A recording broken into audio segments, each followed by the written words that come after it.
Saraswati Bhakti Vedanta Swami Niti Namane Namaste Saraswati Devi Gauravani Pracharine Nirvisesha Shanyavadi Paschatya Deshatarine Vanchakalpatarupyascha Kripa Sindhu Bhaihevacha Patitanam Pavanebhyo Vaishnavibhyo Namo Namaha Jai Shri Krishna Chaitanya Prabhu Nityananda Shri Advaita Gadadhar Srivasadi Gaur Bhaktavinda Hare Krishna Krishna Krishna Hare Hare Hare Rama Rama Rama Hare Hare.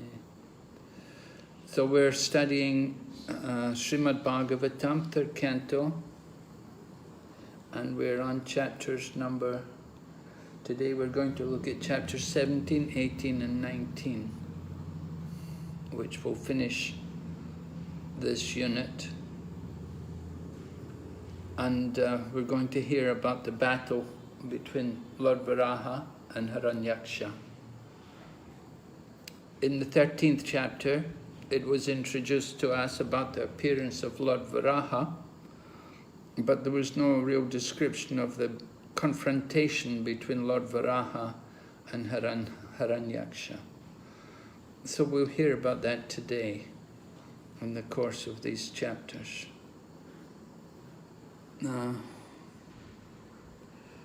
I need to share the screen, Prabhu. Maharaj, you are co-host already? Well, it's telling me that I can't share the screen. It isn't, Prabhu. Now you can watch, yes.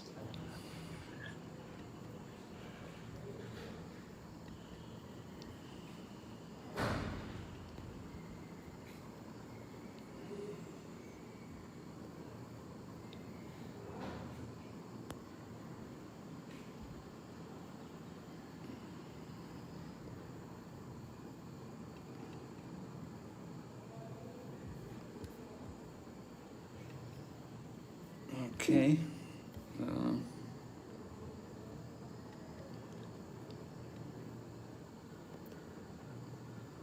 So in the 17th chapter, the main point which is brought out in the 17th chapter was about inauspicious omens and the indications which we get from these inauspicious omens.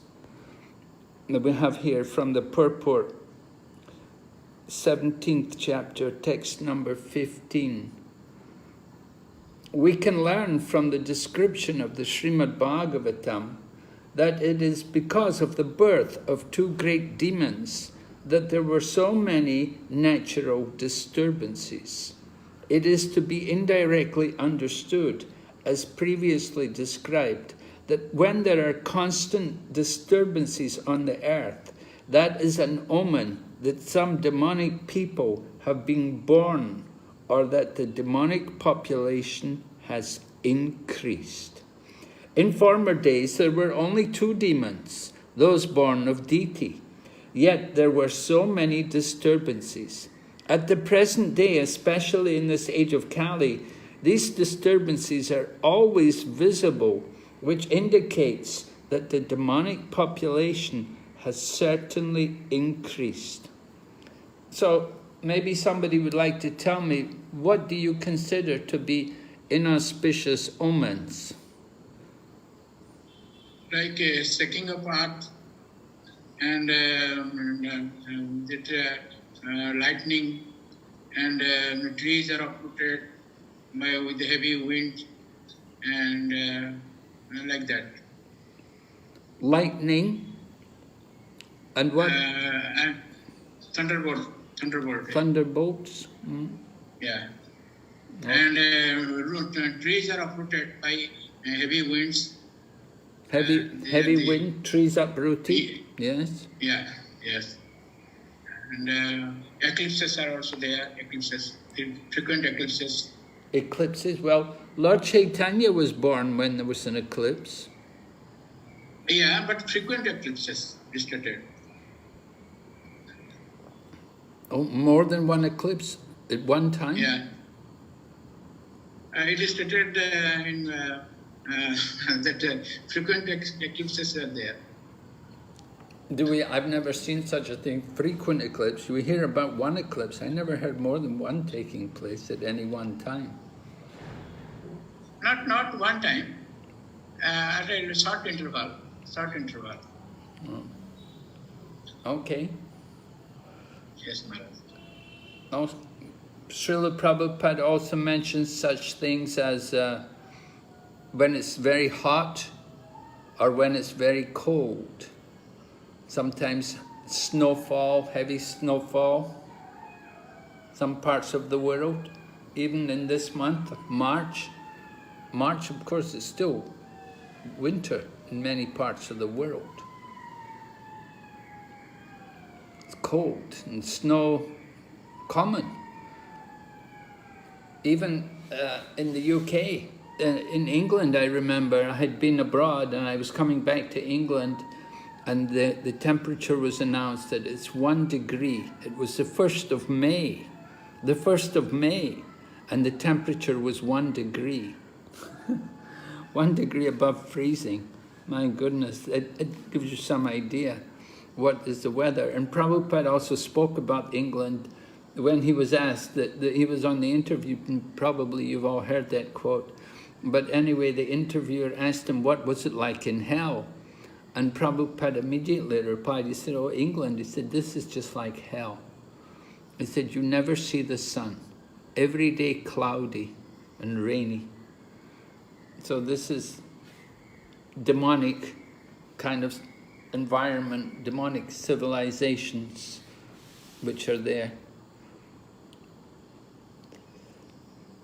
Okay, so a bit more of the purport there. To check the increase of demonic population, the Vedic civilization enacted so many rules and regulations of social life, the most important of which is the Garbhodan process for begetting good children. In Bhagavad Gita, Arjuna informed Krishna that if there is unwanted population, Varna Sankara, the entire world will appear to be hell. So, this is the main point. In the 17th chapter, there was discussion about why there was so much darkness everywhere. And it was explained because of the 2 demons who were held in the womb of Diti. Right? How long did she keep them in the womb for? How long were the two 100 years. 100 years, right. So that's a long time for a woman to undergo pregnancy. She was no ordinary woman, of course, and eventually she gave birth. And when at the time of the birth of the 2 children, then all of these different inauspicious omens were present. All the earthquakes and hurricanes and cyclones and these kind of things. These are all indications that demonic population are taking birth.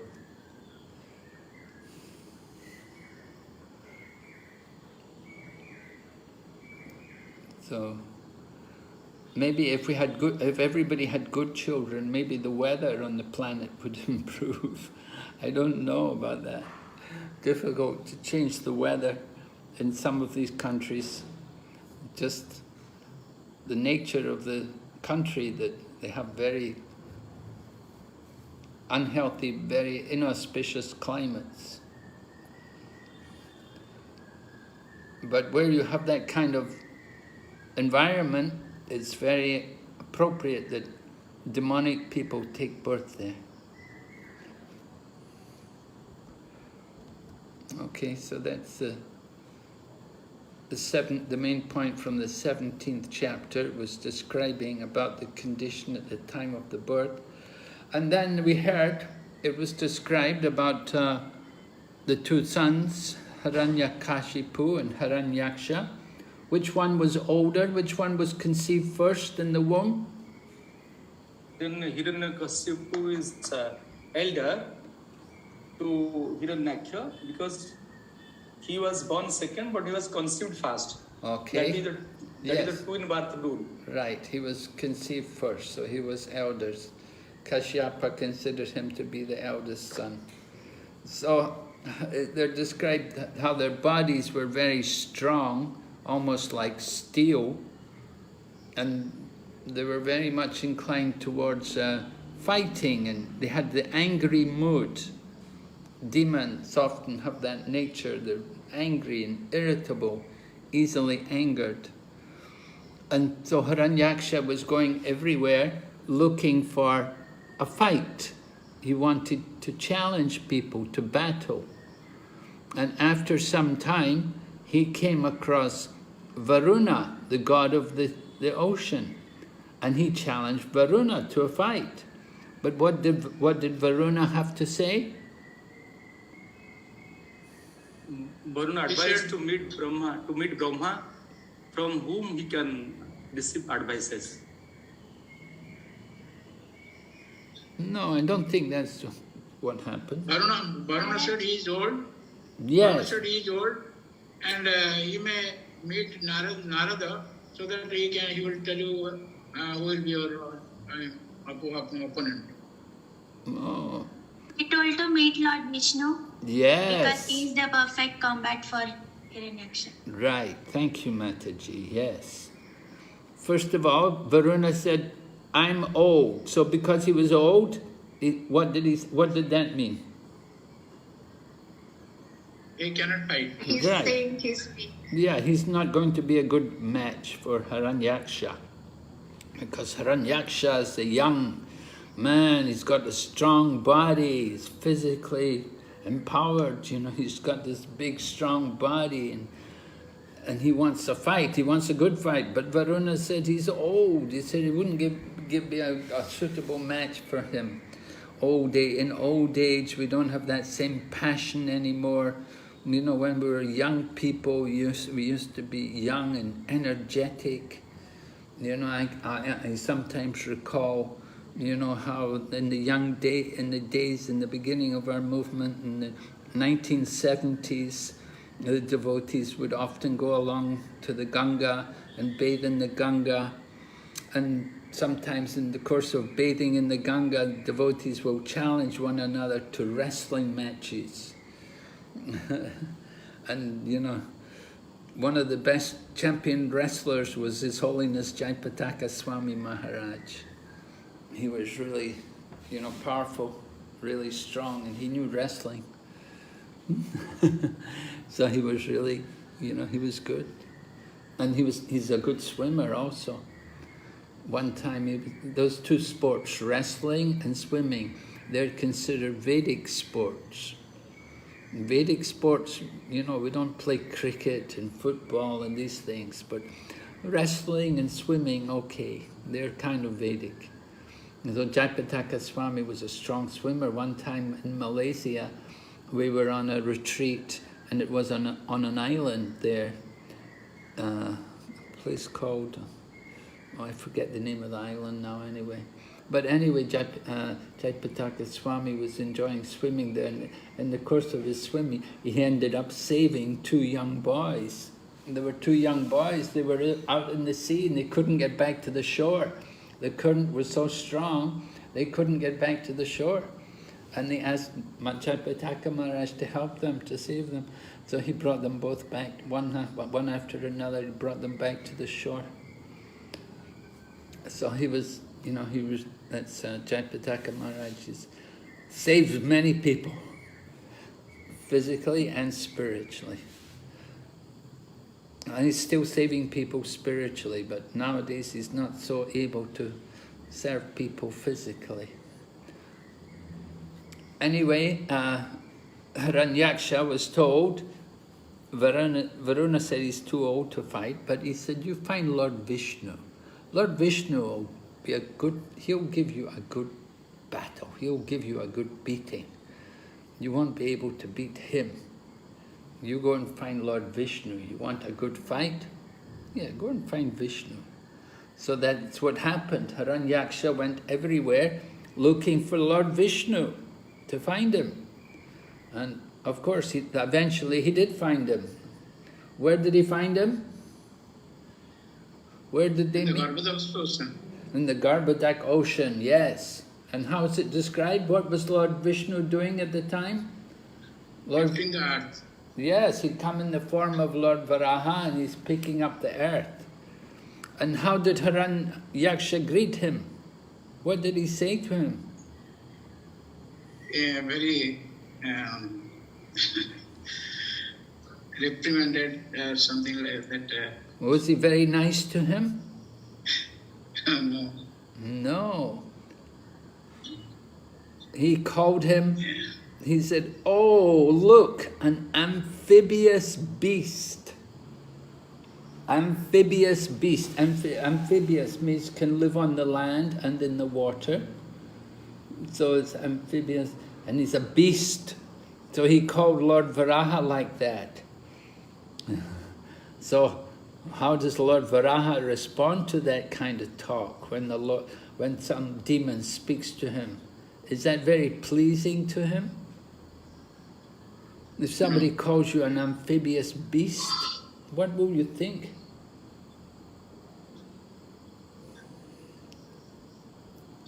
It's very nice actually described. If you read the Srimad Bhagavatam, Lord Varaha then responds, he said, "Yes, true, I am a beast of the forest, and I'm just meant for hunting dogs like you." True it is that I'm a beast of the jungle, and I'm meant for hunting dogs like you. So, he really, he came back at Hiranyaksha.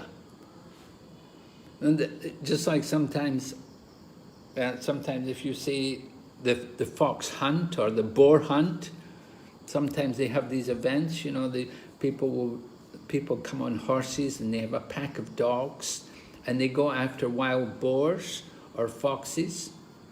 And sometimes the wild boar, they have like this razor sharp horn. So the wild boar, they can really fight too. And these dogs, they have a pack of dogs who go after the wild boar.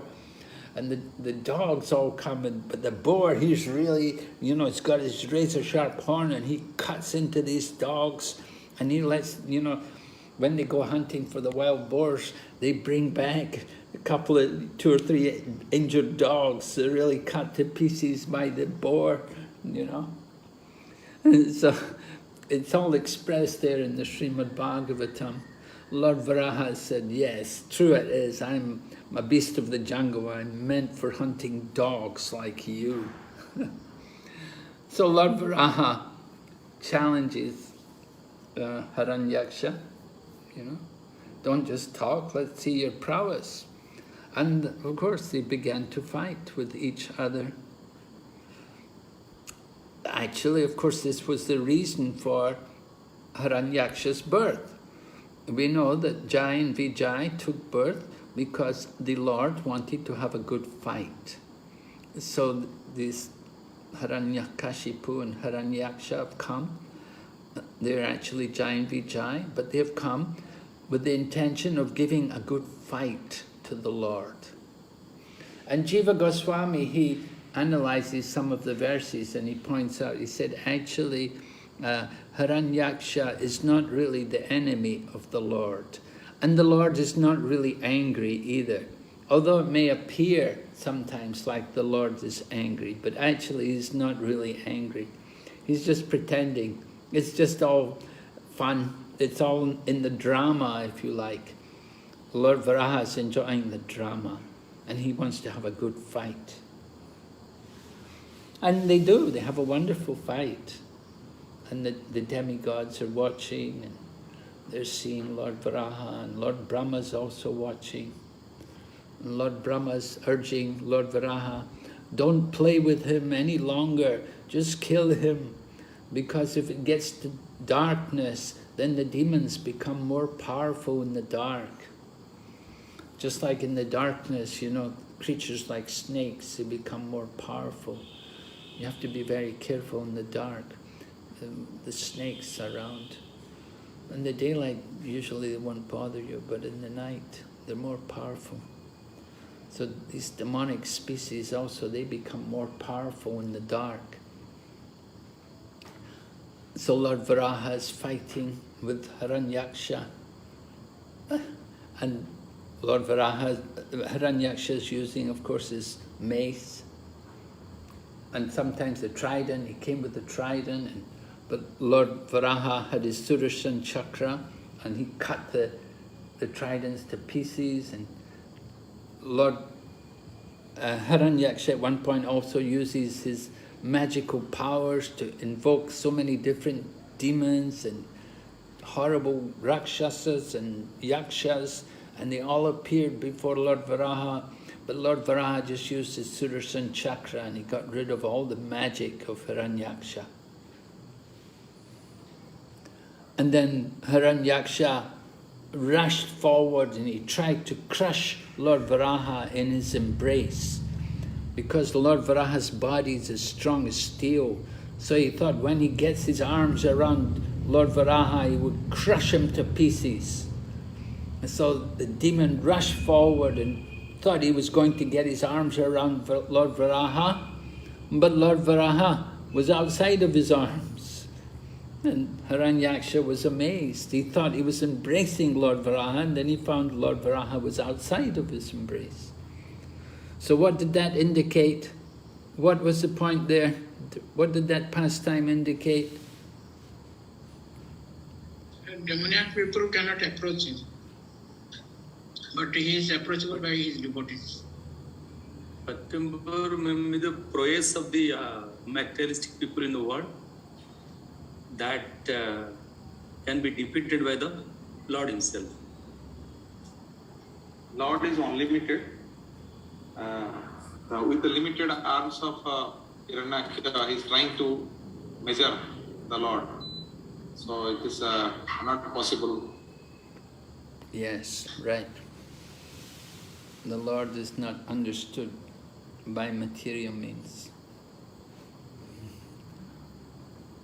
Prabhupada mentions that with the limited capacity, we cannot measure the length and breadth of this Lord.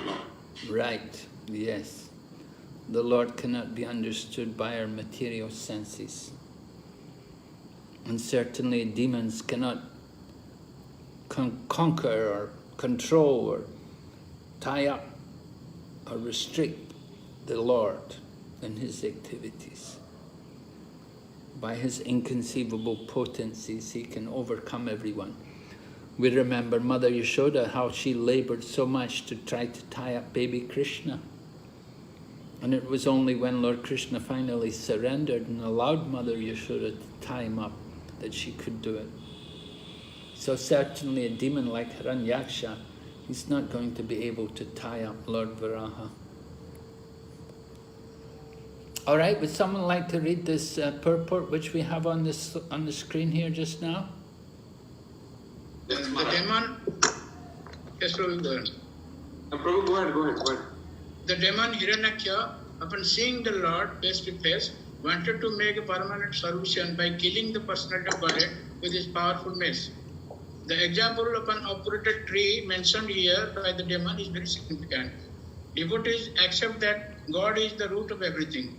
Their example is that just as the stomach is the source of energy of all the limbs of the body, God is the original source of all energy manifested in the material and spiritual worlds. Therefore, as supplying food to the stomach is the process to satisfy all the limbs of the body, Krishna consciousness or developing love of Krishna is the sublime method for satisfying the source of all happiness. The demon wants to uproot his source of this source because if the root, that is God, were to be checked, the activities of the Lord and the devotees would automatically stop. The demon would be very much satisfied by such a situation in society. Demons are always, always anxious to have a godless society for their sense gratification.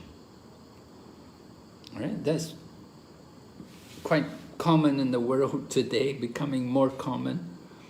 The demons want a godless society. They don't want God in the world today. They just want sense gratification. So the demons always try to remove God from everything. They try to check his activities. And we're seeing this even in the Satya Yuga. Of course, at the time of Lord Varaha, there was only 2 demons. Today there's so many demons, so much godlessness. So they're trying to oppose. Okay. So Lord Varaha had, Hiranyaksha had spoken abusive words, and Lord Varaha had replied to them.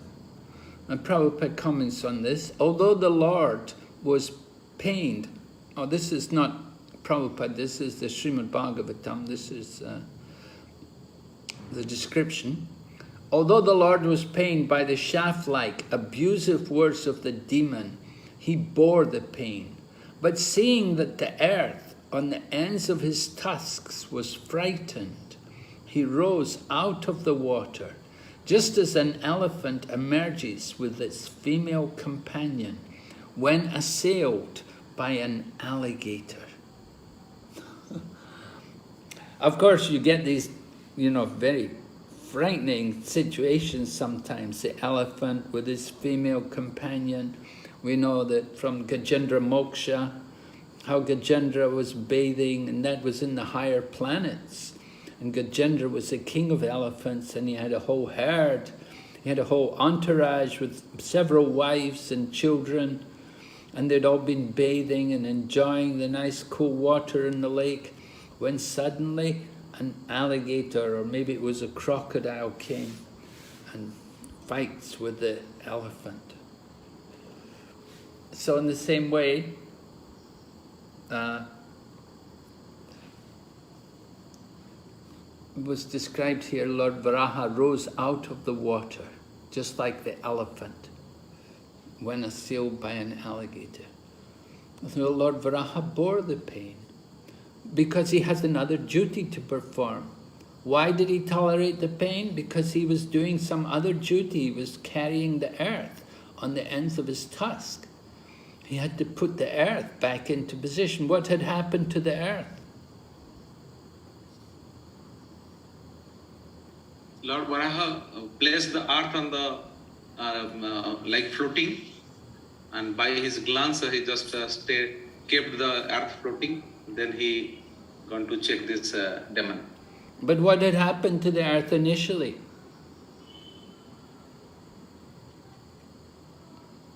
That equilibrium was... The earth had drowned into the ocean. It was not there in the planetary system. How did it fall into the ocean? Because of Hiranyaksha's activities. What was he doing? He hid so much of gold in the earth, and because of that heaviness. Well, he was digging up the earth, right? He was digging up the earth looking for gold, collecting all the gold. That's what he was doing. He was digging up the earth. So it created some instability, and the earth fell into the bottom of the Garbhodak ocean. So who asked for the earth to be picked up? That Swambhuvaman. Yes, Swambhuvaman. Approached Lord Brahma. Right. Yeah. And what did Lord Brahma do? Brahma is wondering where it is, the earth is there and how to do. So at that time, Lord Boar came from his nostril. Yes, right, good. Yes, Lord Varaha appeared. I like that. Okay. Yes, Maharaj. Yes. We read earlier that Maharaj only once Hiranyaksha was killed by Lord Varaha. So other times, why the earth submerges in the ocean? Why what? Why the earth submerges in the ocean when Hiranyaksha was there only once killed by Lord, other times why does it go under the water? Well, it was described. Of course, there was two different Varahas, at different times. So one Varaha came to pick up the earth from the bottom of the ocean, and the other Varaha came to fight with Hiranyaksha. Yes, Maharaj, that was at different times. Yes, that was a different time. Yeah. So? Yes, Maharaj. So each time the earth submerges in water due to the digging by Hiranyaksha? No. The earth only fell into the bottom of the universe one time. Okay. Okay, Maharaj. Another question I had, Maharaj. It's often said that the earth is made to float on the water of the Garbhodak ocean. But my doubt was that there are 14 planetary systems and all the 14 planetary systems are above the Garbhodak ocean. So how can earth be floating on the surface of water? There are 7 planetary systems below the earth also. Well, my understanding was he put the earth to float on the water just for some time, but he has to go and take care of the, he's challenged by Hiranyaksha, so he has to deal with the challenge of Hiranyaksha. So after dealing with Hiranyaksha, then he'll put the earth back into position. Okay, Maharaj. Yes, Maharaj. Thank you.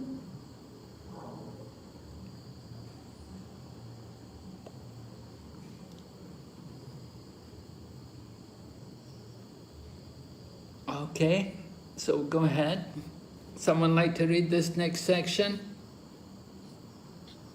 Although the Lord was, the Mayavadi philosopher cannot understand that the Lord has feelings.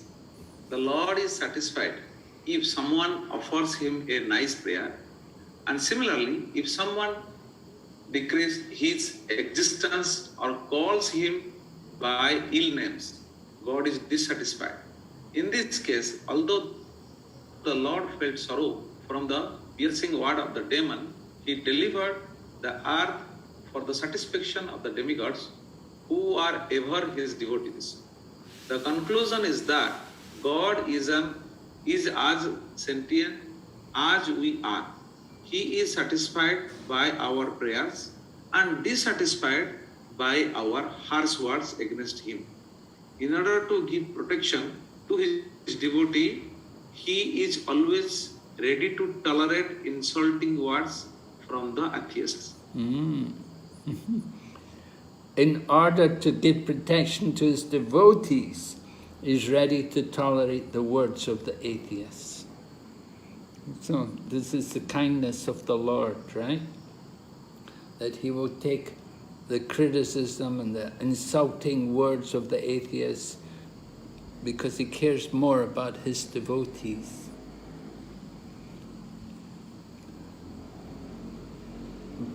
And the Lord is satisfied by our prayers and dissatisfied by our harsh words against. Now we see sometimes harsh words, different demons. There was one demon, he wrote a letter to Krishna and told Krishna that you should give me that Sudarshan chakra, that I am the Supreme Lord, not you. He was really a demon. And he was such a demon, he stuck 2 arms on, extra arms on. So we see in the 10th canto a number of different demons, how they say some very nasty things sometimes to Lord Krishna. And Lord Krishna has to respond to them also. That they say these nasty words to Krishna, Krishna can say nasty words back to them. But the Lord, at the same time, he's a person, and if somebody speaks nicely to him and offers nice prayers, then the Lord is pleased. Offering nice prayers, generally we want to glorify the Lord. We want to describe his wonderful qualities and his mercy and His compassion on His devotees, all of these different features of the Lord is very important for us. And we see we're learning from the Srimad Bhagavatam how to pray to the Lord. Every time we go through Srimad Bhagavatam, we'll come across some different prayers which are offered by devotees. So we learn how to pray to the Lord. And praying, of course, is one of the 9 kinds of devotional service. But particularly, Akrura's prayers are very famous. It said Akrura got perfection simply by praying to the Lord. So we want to cultivate a prayerful mood, offer prayers. Of course, we have the Hare Krishna mantra, which is the perfect prayer. But also, we should be able to describe nice qualities of the Lord, give pleasure to Him. So here's a little application of this point. How many people do we have here today in the class? 16 March. 16, okay. So then we have 8 pairs. So everyone can have a partner. And we want you to discuss an incident when you prayed to the Lord and you actually felt some reciprocation. I hope you did. Can you just reflect on that? Just take some 5 minutes. We'll give you 5 minutes to discuss with a partner and reflect on some incident when you prayed and you felt some reciprocation from the Lord. Okay, March.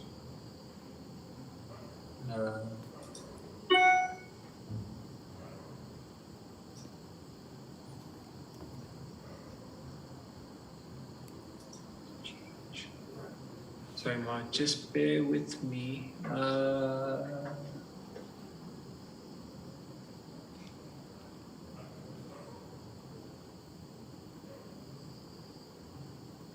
So Marge, I think you're going to be put into a room. Okay. I apologize. But if you just come up at the room, then I'll come into that room. That's okay. Okay. Yeah. Okay, open all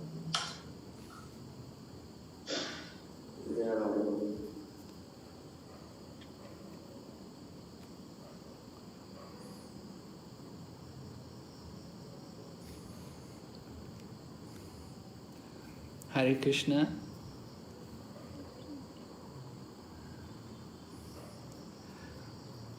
So did you pray to the Lord?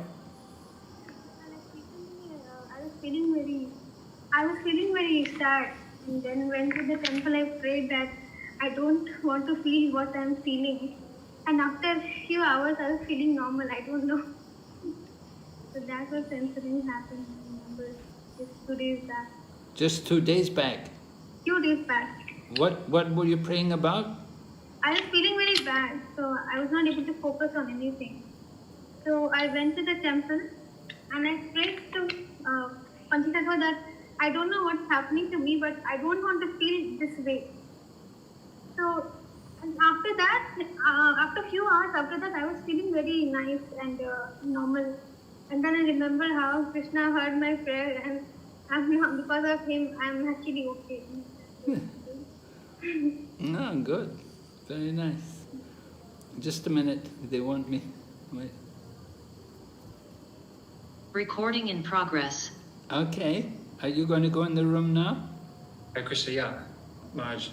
So yeah, I'll join room 3, and yeah. So we said 5 minutes, right, Marge? Yeah.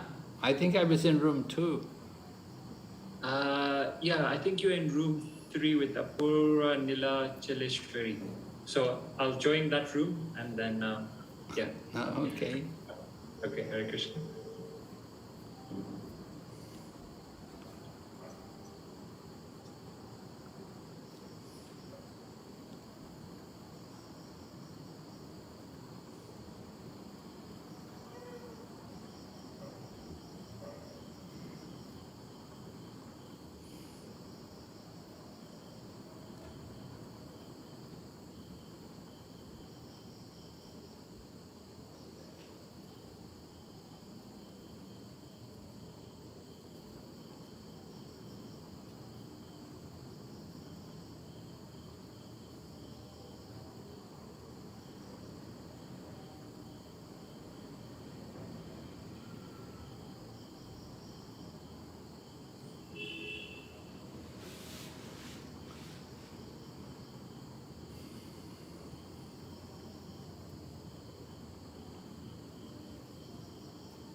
please. Okay, Hare Krishna. Would someone like to volunteer? Tell us something, what they discussed? Maharaj, Hare Krishna. Oh, Maharaj, I am Govind Das. Shamita Mataji was with me. We discussed how we are offering a prayers in the morning and Lord is reciprocating with us. There is, I said my feeling that I am undergoing lots of obstacles in my life. I am a professional in the material occupation that is causing me more stress. And by the way, being deprived of family support to proceed in devotional life. By the way, because some illness is also intercepting on the way of devotional journey. So these are the obstacles I am facing, and during my chanting in the Brahma Muhurta, I just said with the Lord, I pray the Lord that, Lord, please bless me. You are all powerful. Your energy is inconceivable. You can remove all obstacles. You can dismantle the hurdles that is standing against me on the way of devotional life, which is the ultimate destination of human purpose of human life. So Lord also assures me, I realize within me that is Lord assures, okay, by the way, I will destroy all these obstacles and hurdles. So I am becoming delighted. I start crying sometimes. I used to, I become very delighted. My disappointment is completely demolished. Then I become somehow energetic and proceed some days. Then again same thing repeats. Then also I similarly pray the Lord. Again I am becoming encouraged in this way. Maharaj, I am going in my devotional life. So you feel the reciprocation from Krishna? Yeah, Maharaj, in the sense that I become somehow confident. Because the way I have been disappointed, that I rejuvenate myself. I become more energetic in practicing the devotional services. So I comprehend and understand that, yeah, because of Lord Krishna's reciprocations and assurances, I recover. Okay. So Krishna is definitely helping you. You feel Krishna's presence. Are you approaching Krishna, as your approach to Krishna, is it genuine devotion? Yeah, Maharaj, only for the purpose of devotion, to prosper in devotional life. Very good. Yes. That's what we want. I think Krishna also wants that also. You can hear, Krishna hears everyone's prayers, but some people's prayers are more pleasing to hear than others. You know, if everybody just prays to Krishna to give me this, I need that, give that, and you know, then those kind of prayers are not very pleasing to Krishna.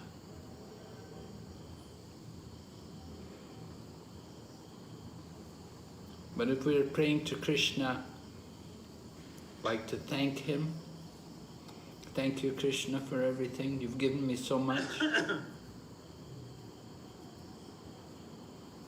Okay. Ramya Prabhu, you want to say something? You want me to say my prayer experience? Yeah, please. So in late 2020, I was like zonal supervisor for the Tallahassee Preaching Center. And COVID, they shut down the Krishna lunch, which was their main income. And the building was found to be in severely bad repair. So the GBC had said, it's approved to close the temple and sell the building. And so a couple of days later, I called the GBC back. I said, well, first wait and see if I can do something. So I didn't know how to do anything. I didn't have any resources. There's no congregation there in the city. But somehow or other, I started the work, put some the first $15,000 on a credit card. They were fixing the roof. I needed another $10,000 by the end of the week. So then I had this prayer that GBC and Uttama Prabhu suggested. And he said, I should pray, my dear Lord Chaitanya, please open the doors I should go through and close the ones I should not. And then give me the strength and determination to go through those doors. So I was praying this every day. And when all these bills were there and so much more work to be done, I called up one friend I hadn't talked to in about 7, 8 years and just told him, you know, what was going on and looking for some thoughts. And he said, all right, how much you need? I said, well, I need $10,000 by the end of the week. So he's not a rich man, but he said, all right, I'll put the check in the mail today. And my other friend who was on the conversation, he said, well, how much money did you owe on the credit card? I said, $15,000. All right, I'll pay that. So for these people, it was a huge donation. But, you know, like that, somehow or other, step by step, fixed everything, got a new temple president, reopened Krishna lunch, and now they're going on very nicely. Wonderful. So I felt the Lord was reciprocating with my prayers. Yeah, definitely. Yeah. I read that about that article. I read all about that. I remember reading that article. Very nice. It was very inspiring. I saw the pictures of the place before and after you did it up and everything. It was very nice. Very encouraging. Okay, thank you, Prabhu. You're welcome. Anybody else like to contribute something? Yes, Maharaj. So, Maharaj, we discussed here Suchitra Bhakti and myself and His Grace Padasya Prabhu. So, we discussed 3-4 such prayers, events happened. So, one I would like to share. So, in Gulf countries, we had a very difficult situation. One time, between the devotees, there is a difference of opinion and some kind of disturbance started. So I begged the help from His Holiness Bhakti Purushottama Swami Maharaj. So he said that you do one thing, you stop going, find new people to preach. And it was a very, very difficult task, how to do and how to find new people. So we do not know anybody and where to approach in the Muslim area. So it was very difficult task.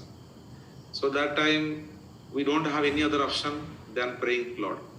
So we just pray, Gaur Nittai. So please, we want association. We want some kind of devotees. So please help us. So I do not know how to whom I should approach. So in that situation, near about 1 week passed in that stress condition, and all of a sudden, one non-devotee, he was just Google like Krishna devotees, something like that. So he got anyhow somehow other he got my contact number, but he was a non-devotee. So finally, we are praying continuously. The how to preach, there is no sangha. So within next week, couple of weeks, one devotee arrived. So initiated devotee arrived. So and he contacted us. So this is the way, one non-devotee and one initiated devotee. When we come together, then the non-devotee, he invited many new people, like non-devotees, which we are looking for. So with the help of the devotee and non-devotees, then gradually, Lord listened our prayer, and within less than a year, it reached to 300. Ooh. The association. So it was a reciprocation with their Lordship God. Wonderful. Amazing. 300, huh? Oh, Krishna. Wonderful, Prabhu. Thank you very much. Very nice. Okay, let's see here. We'll go ahead. All right, here's a... Okay, from 3rd Canto, chapter 18, text number 7. When the Lord was coming out of the water, taking the earth in his arms to deliver it, the demon derided him with insulting words. But the Lord did not care, because he was very conscious of his duty. For a dutiful man, there is nothing to fear. Similarly, those who are powerful have no fear of derision or unkind words from an enemy. The Lord had nothing to fear from anyone, yet he was merciful to his enemy by neglecting him. Although apparently he fled from the challenge, it was just to protect the earth from calamity that he tolerated Hiranyaksha's deriding words. Okay, so we have to learn to be tolerant and indifferent to these harsh remarks sometimes. We shouldn't be too sensitive. Let's see. Oh. Brahma is described in this verse as Swarat. Actually, full independence is exclusive to the Lord himself, but as part and parcel of the Supreme Lord, every living entity has a minute quantity of independence. Each and every one of the living entities within this universe has this minute independence, but Brahma, being the chief of all living entities, has a greater potential of independence than any other. He is the representative of Krishna, the Supreme Personality of Godhead, and has been assigned to preside over universal affairs. All other demigods work for him. Therefore, he is described here as Swarat. Okay. So we may think only Krishna is Swarat. Generally we see that in first verse of Srimad Bhagavatam. Janmadhyasya yato navayat itaratas chatishu abhigyana Swarat. Abhigyana Swarat, right? The qualities of the Lord. But here we see Brahma is also Swarat, because he's representing the Lord. So on behalf of the Lord, he has that independence. Okay, going ahead, text 24. Someone else read?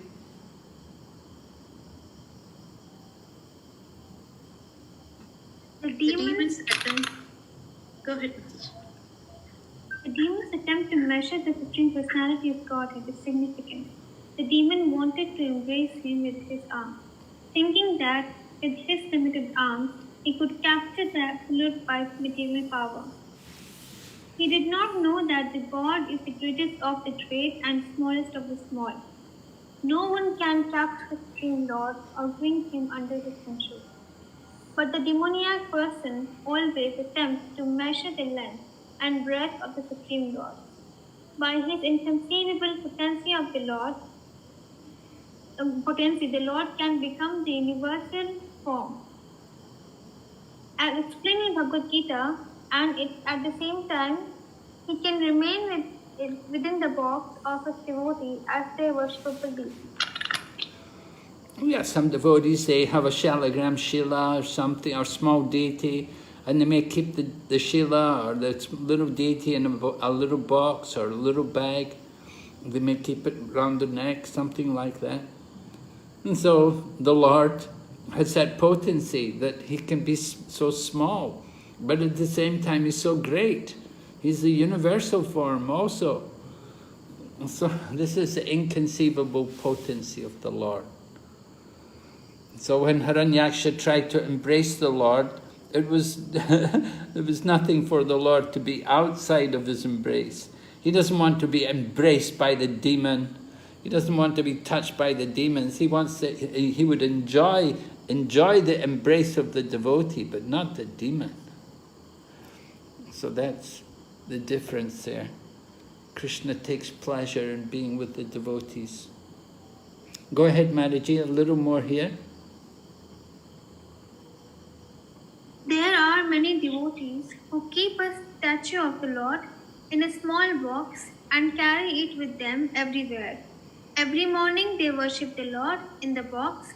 The Supreme Lord, Keshava, or the personality of Godhead Krishna, is not bound by any measurement of our calculation. He can remain with his devotee in any suitable form yet he is unapproachable by any amount of demoniac activity. Right. The demons cannot approach him. So in Brihad Bhagavatamrita it begins like that Narada Muni was looking for a person who had received the greatest mercy from the Lord, and it began with a Brahmana who came there. He came at the Prayag, and he was worshipping his Shalagram Shila, and then he was distributing prasadam to everyone. And Narada Muni declared him to be the greatest devotee of the Lord. But the Brahmana said, no, not me. He said, you should go to this king. Brahmana was very humble. Devotee never thinks he's the greatest. Devotees are always humble. But the demons, they're always so proud. They're so arrogant. They think they're so great. Just like this demon Hiranyaksha. He wants to embrace, he thinks he's so powerful, he can take the Lord in his embrace and crush him. But it's just a game. Lord Krishna is enjoying the fun. It's the drama. They're having a good fight, and Krishna is enjoying himself. Okay. A little more here. Someone can read? Mataji? Another Mataji? Yes, Maharaj. Yoga practice is not intended to keep the body fit and young. Such advertisements of so-called yoga are not approved by any standard method. Particularly mentioned in this verse is the word yam, or unto whom, indicating that meditation should be targeted on the personality of Godhead. Even if one concentrates his mind on the board form of the Lord, that is also yoga. As confirmed in Bhagavad Gita, one who concentrates his mind constantly in meditation upon the personality of Godhead in one of his many varieties of forms is a first-class yogi. And he can very easily attain trance simply by meditating upon the form of the Lord. If one is able to continue such meditation on the Lord's form at the time of one's death, one is liberated from this mortal body and is transferred to the kingdom of God. Purport 392. Okay. So Prabhupada is enlightening us. What is actually yoga? It's to fix our mind on the form of the Lord. And so even the form of the boar, we can fix our mind on the form of the boar. And we remember, although it's a boar, that the Lord is always attractive. Even in the form of a boar, he's attractive. The devotee is always pleased to see the form of the Lord. So the first-class yogi, he's always meditating in this way, on the form of the Lord. And if we can do that at the time of death, then that is the goal of life, that is success. So worship of Lord Varaha is very popular. It used to be more popular. South India, very popular. Still today, many people worship Lord Varaha.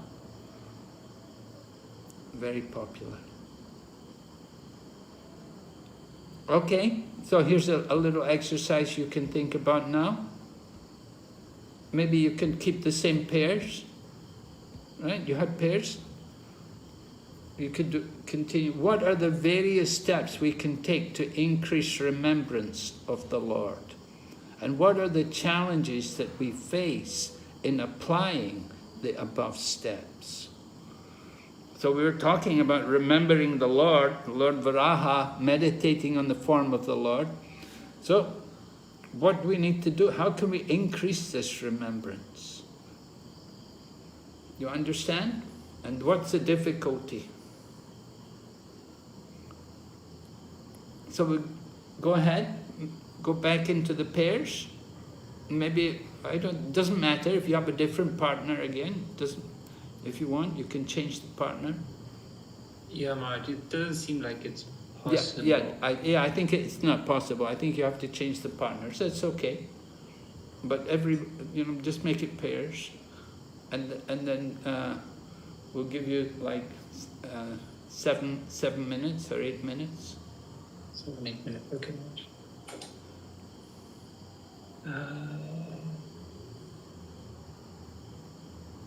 Yeah, just bear with me. Let me just exchange you for...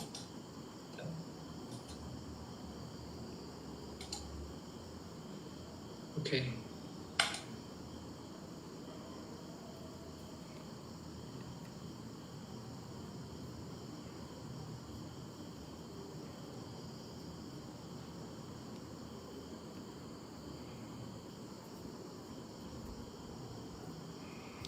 Hare Krishna Prabhu.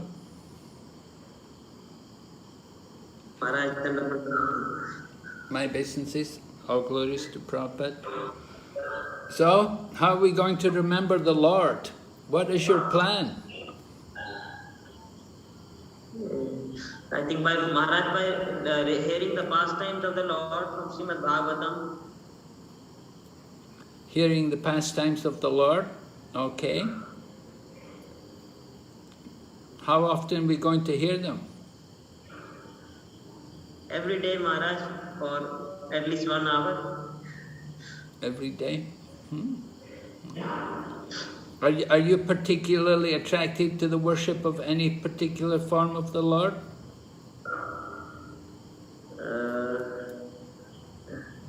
I am not involved in deity worship, Maharaj. Are you second initiated? No, Maharaj. No?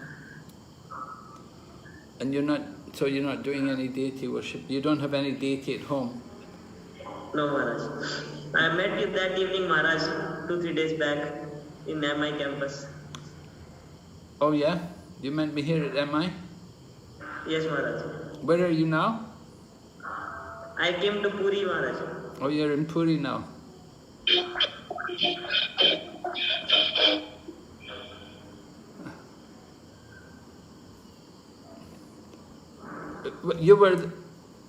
You're in Puri, is it with your wife, is it?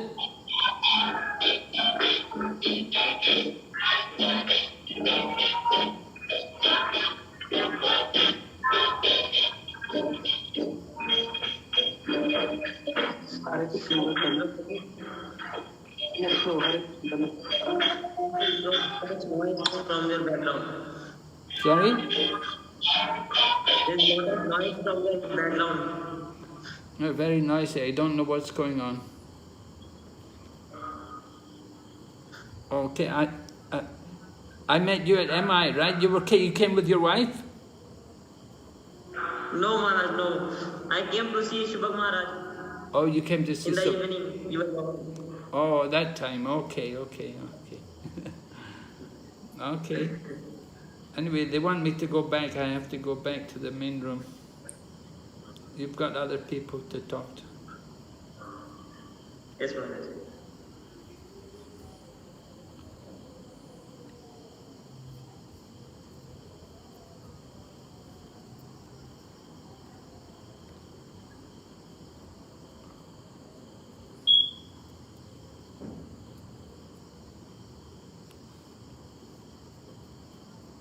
Ramcharan Prabhu?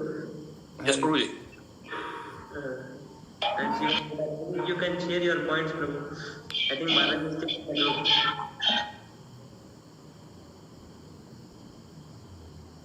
Hare Krishna, Prabhu. Hare Krishna, I'm sorry. You want to go and join the group? I think, let me just see. Yeah, unfortunately, 2 devotees, Anand Krishna Prabhu as well. There was another devotee who didn't join a group, so the groups got a bit mixed around, so I had to move a few people. I think it's all done now. It's all done now, yeah? I think it's all done. Yeah, I'm happy to join one group as well. Unless you want to mention anything? Me? Mentioning? No. Okay, no, fine. It's certainly good. You go in a group. Okay, I enjoy it. I'll also go to another group. Thank you so much.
Hare Krishna Maharaj. Hare Krishna. Family obeisances, all Krishna. All glories to Prabhupada. So, who are you trying to remember? Maharaj, we were discussing, there are two ways of, like I told one way and Mataji told one way of remembering Krishna. That one of the way Mataji said is whenever we do our household work or whatever activities, when we hear lectures continuously or we sing, hear bhajans sung by devotees, like that we can remember Krishna. That is one of the ways. And another way I told is in the 10th chapter of Bhagavad Gita, Lord Krishna says that among the water bodies I am the ocean. So like that, whenever we go to an ocean, beach or something, whenever we see the ocean, we can think that Lord Krishna says he is the ocean among the water bodies. Like that, seeing that all the verses in the 10th chapter, like how we can relate planet T and birds and alphabet A. Like that, whatever we see, we can think about Krishna. That is one small way. And the challenges which we face is that, first of all, the challenge is commitment. So when we think that, okay, I'm going to listen to lecture every day, but sometimes because of some busy, some other work, we try to postpone, and then there is no commitment in that. Like that, we try to, it goes away from our routine, and that one of the challenges which we face, which we can avoid by associating with devotees and guidance from senior devotees. Like that, we can try to stick to our commitments. And another challenge is that whenever we see anything, first what we think is it is for our sense gratification. So we should start thinking like how I can offer that to Krishna. So instead of that, we think that how I'm going to enjoy it. So that is one of the challenges. We are not able to remember Krishna. That is what my Which particular form of the Lord are you trying to remember? Okay, I remember Lord Krishna playing his flute of Radha Shyam Sundar in his Vrindavan, and like that. Oh, okay. Radha Shyam. Okay. Maharaj. Very nice. So you can meditate on the gopis and their service to Krishna. Okay. And what about your friend? What, Revati, is it? Hare Krishna Maharaj, Physics Tatmangal Business Yeah, definitely there are many deities that come to my mind when I think.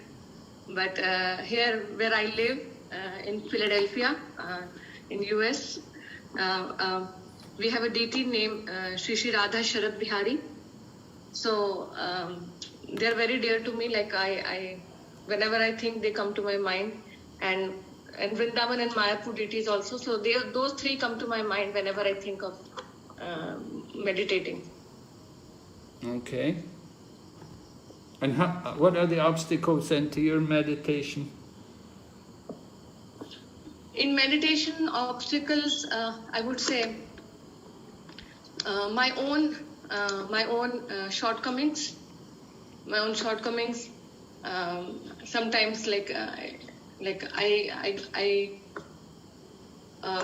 get overwhelmed with my work and my other material problems, and that disturbs me in my meditation. That's the main thing. I would say my own physical problems that disturbs me in my devotional service.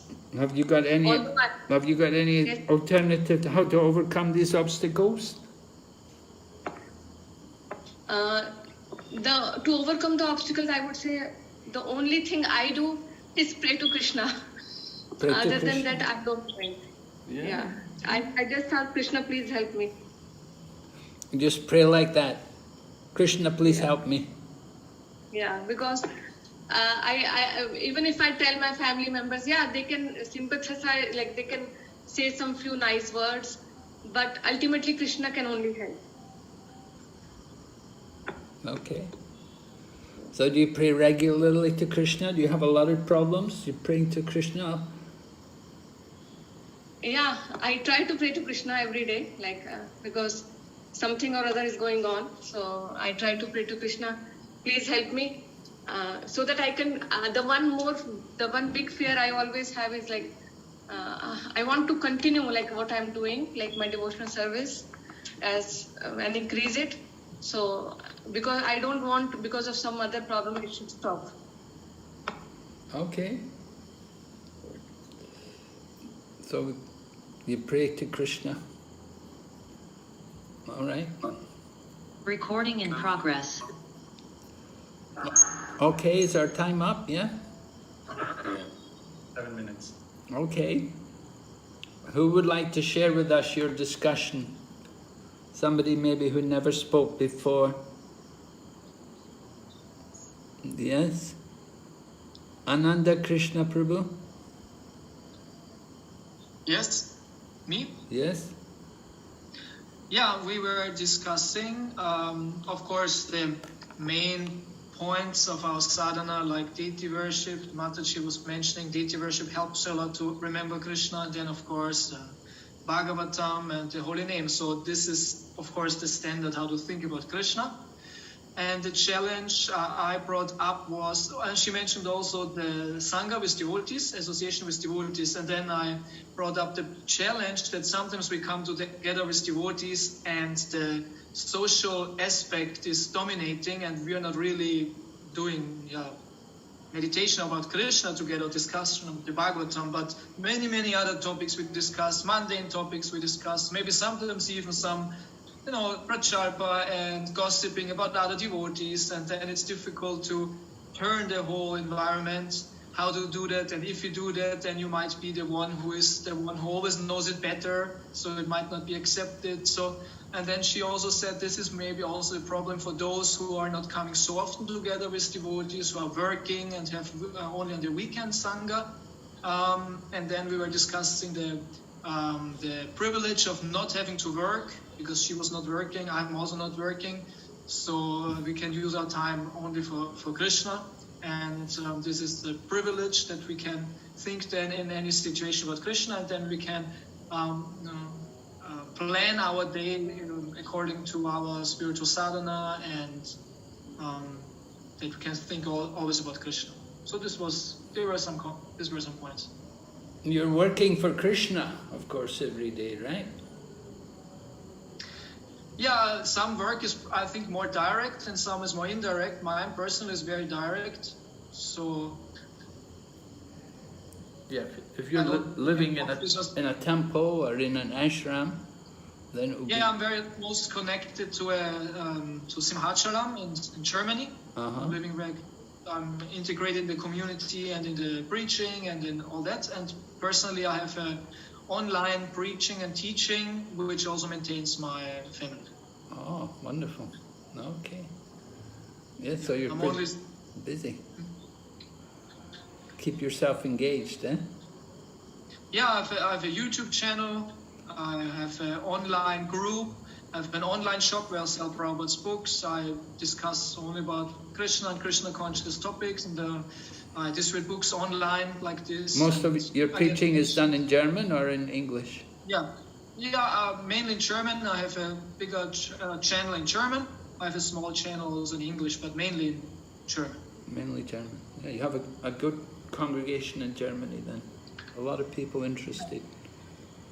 Yeah, and some or other, over the years I accumulated some following online who like Krishna and like how I can present Krishna, and they maintain me, so to say.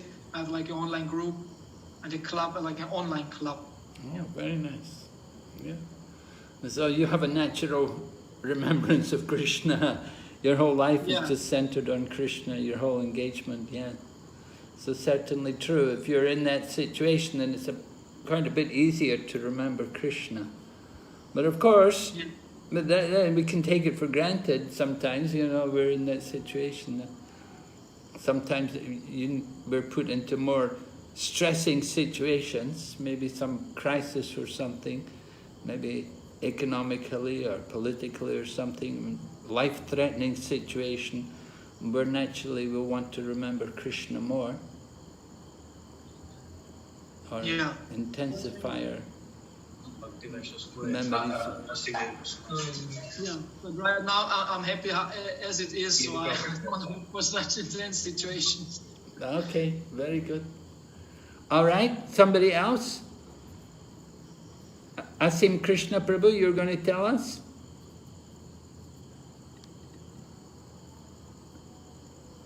Yes, Maharaj.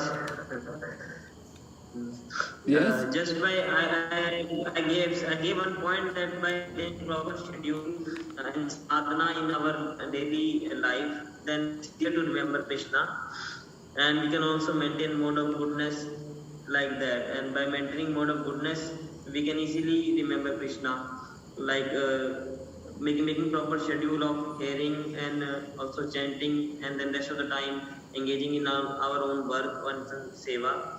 And we should not waste our time idly in gossiping and things like that. So, Do you have a full-time job or are you a full-time devotee?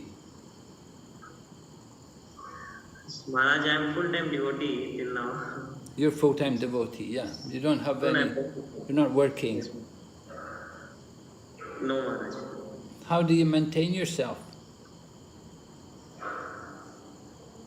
That's a nice question, Maharaj.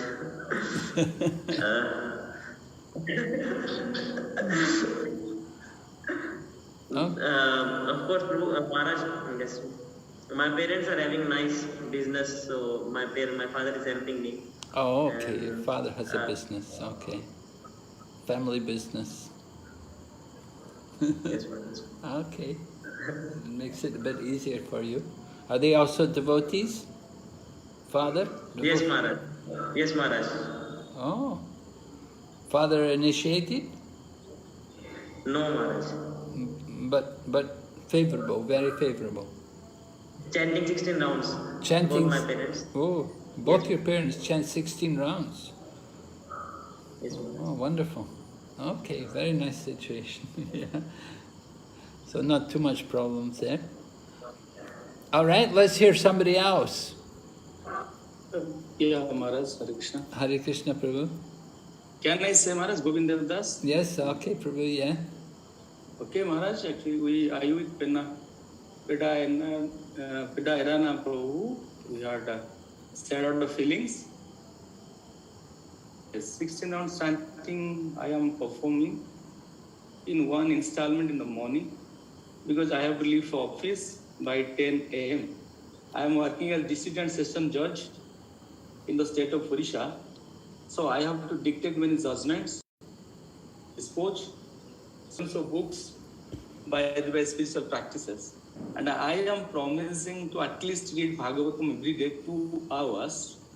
But I'm becoming unsuccessful in achieving the same, but I'm promising to complete 2 hours reading every day Bhagavatam, but by I'm preaching a group to some intellectuals in a national group. That means some engineers, doctors, some professors, some doctors. I am organizing preaching in English, and so that is going on. They are receiving and they are also reciprocating accordingly. That is going on. So because of their strength and support, I am becoming inspired, and I am I'm doing. Initially, I had started preaching in Malkanangiri while I was working as a senior civil judge. There, a person, his name is Sujya Prabhu, he just donated a land, a piece of land that is around now more than 1 crore. And we had already constructed a preaching center there. Now preaching is going on in Malkanagiri. That is attached to one of the centers for ISKCON, that is Burla ISKCON Center. So that is going on still. And I'm preaching after my transfer to another place. Now I'm preaching online because that is the Corona concessional period is going on. So by the way, preaching is going, and I am promising to increase my devotional practices so that I can easily remember Krishna and I will not forget. That plans I have formulated. That is going on. Oh, very nice. Okay. So every day try to read 2 hours Bhagavatam. Huh? Wonderful. And chanting 16 rounds also, huh? Is your family also devotees? No, Maharaj, my wife is now chanting. She is aspiring to be initiated in a short time. And my children, they are doing 2 to 3 rounds. 1 daughter, 1 son. Okay. Very good. So you're doing well. Krishna's helping you. They help you to remember Krishna.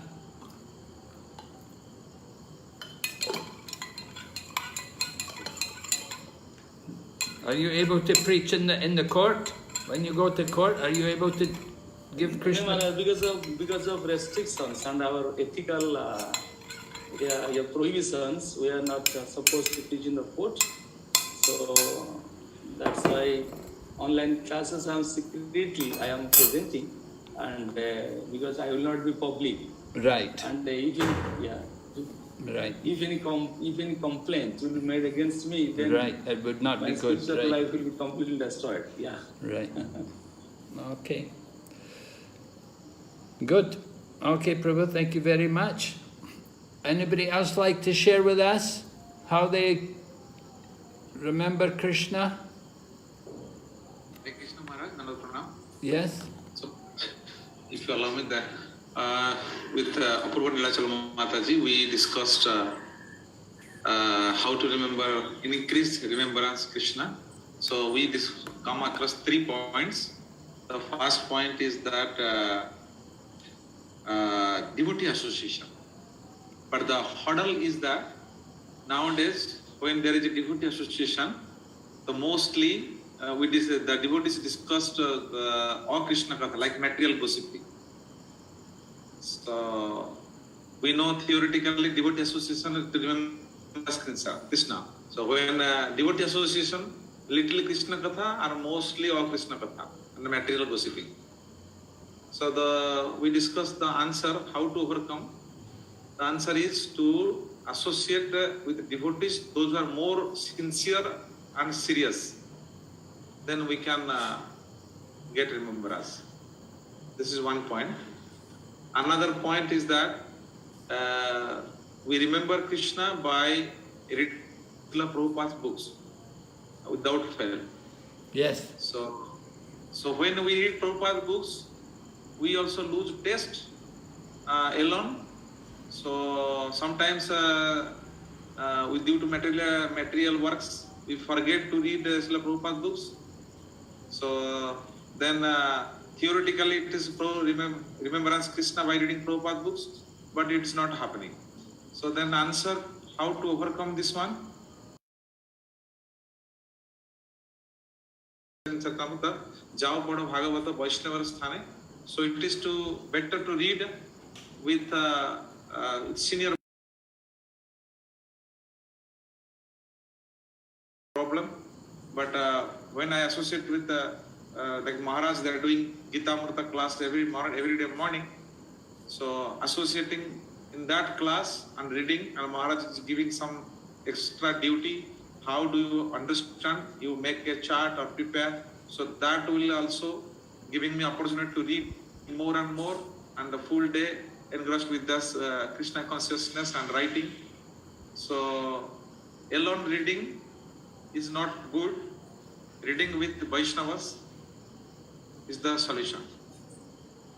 Okay. So then another thing is that third point we discussed, like forgetting, like most of times, this is actually from my wife. So she put that with the more material association, then this is the problem of like how to remember Krishna all the day, because busy with many other works. So the answer we come across that the quality chanting in the morning, which will give us positive and energetic spiritual in sattvic mood, so that we can able to remember Krishna. So these 3 points we discussed, Maharaj. Oh, very nice. Okay, quality chanting in the morning. Yes, very nice. And then also? So answer all this. Yeah, Maharaj. Yes. So quality chanting in the morning and association, reading the books. Reading the book, more better than reading the book is discussing the books and explaining what you read. If you can, not just only reading, but discussing and explaining, understanding what you read. That's also very good. As you say, better than just trying to read alone. Reading alone is okay, but of course it's better if you can discuss with others and explain. Okay, thank you very much, Prabhu. Maharaj, if you allow me, one question is there, practical question. Yes. The question actually is for my wife, good wife, she's sitting with me. So the problem is she is very helping nature. Because of her helping nature, many devotees ask help. So she's busy with like a full day, little work, homework, and more busy with the helping nature. So this is spoiling remembrance of Krishna. And there is other problems like family problems are also there. And for a devotee, when they're asking something, she cannot refuse. So she's telling how to refuse. Devotee Bhakata Seva is Paramasiddhi. So that means I have to go for that. But if you do not remember, but she's asking the question, how I can remember? This is the practical problem. What's the solution, Maharaj? Please advise. Well, devotees are coming for help. That she should help them by reminding them about Krishna. She wants to help the devotees, right? She should help them remember Krishna. That's what. That's not. Huh? But Maharaj, that is not happening. So when he's helping, he's going in the material. Well, that's not helping. That's not helping. If it's going in the material, she's not helping her, she's not helping them either. She has to help, know how to help. So real help is to help someone remember Krishna.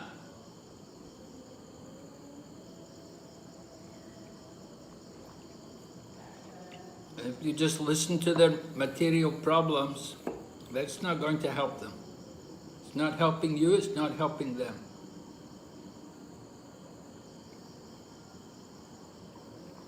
So you try and help them remember Krishna.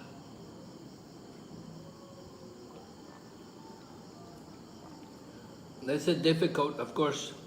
Ladies, you know, they like to talk. Ladies, they enjoy talking with each other. So Maharaj always says that it need to be balanced. So in the name of balance, she slipped away from remembrance.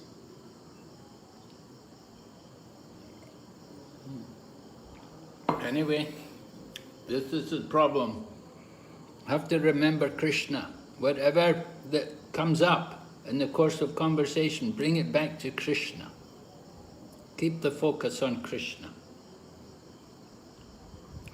With the family, with the friends, whoever they are, try to keep it Krishna conscious. Keep Krishna there in the center. So, regular kirtan, do kirtan at home with the family. That's very good.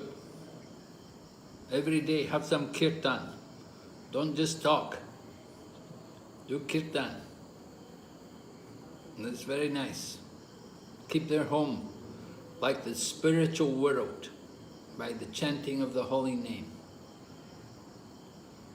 Right? Bhakti Vaibhava Thakur said, Yedina grehe bhajana deke grehe te goloka bhaya. Bhakti Vaibhava Thakur is in his home. He's not talking with they're worshipping the deity. So their home is like the spiritual world. So you like that, family life is very good if you're Krishna conscious. So keep everybody busy in the service of Krishna. Cooking for Krishna, decorating Krishna. It's a real business of devotees. Right? Maharaj, Yes? can I ask a question? Yes?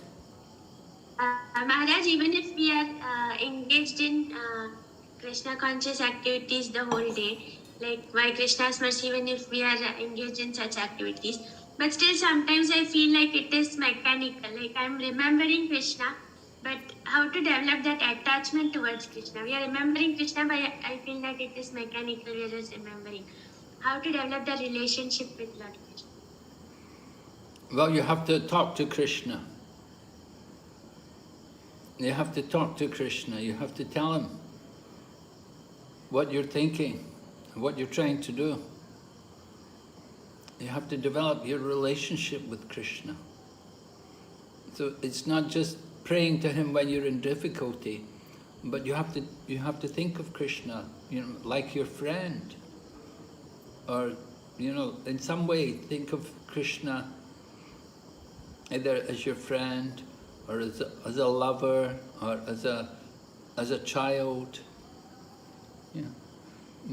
But you have to cultivate some kind of relationship with Krishna. So chanting the holy name and singing the songs about Krishna, singing bhajans, Krishna bhajans, all of these things will help you. And do you worship deities? Do you do deity worship? Yes, Maharaj. Who do you worship? We have deities of God Nitya, Jagannath, Baldev, Subhadra and Laddu. Okay, very good. So, who does the puja? You or your husband? Actually, I'm not married. I am my parents. Oh. I do Abhishek every day. You do Abhishek every day? Yes, Maharaj. My mother does, and I dress them up. Oh, wonderful. Okay. Laddu Gopal, I'm doing Abhishek since childhood every day. Oh, very nice. So Krishna is your child. So you talk to him, keep a relationship with him. Okay, Maharaj. Okay, Hare Krishna. Maharaj, Hare Krishna. Okay, we'll go back to our slideshow here. Okay. All right. This is text number 32 from chapter 19. Here the sage Maitreya admits that he explained the incident of the killing of Hiranyaksha by the Supreme Personality of Godhead as a straight narration. He did not manufacture anything or add interpretation, but explained whatever he had heard from his spiritual master. Thus he accepted as bona fide the system of parampara, or receiving the transcendental message in disciplic succession. Unless received by this bona fide process of hearing from a spiritual master, the statement of an acharya or preceptor cannot be valid.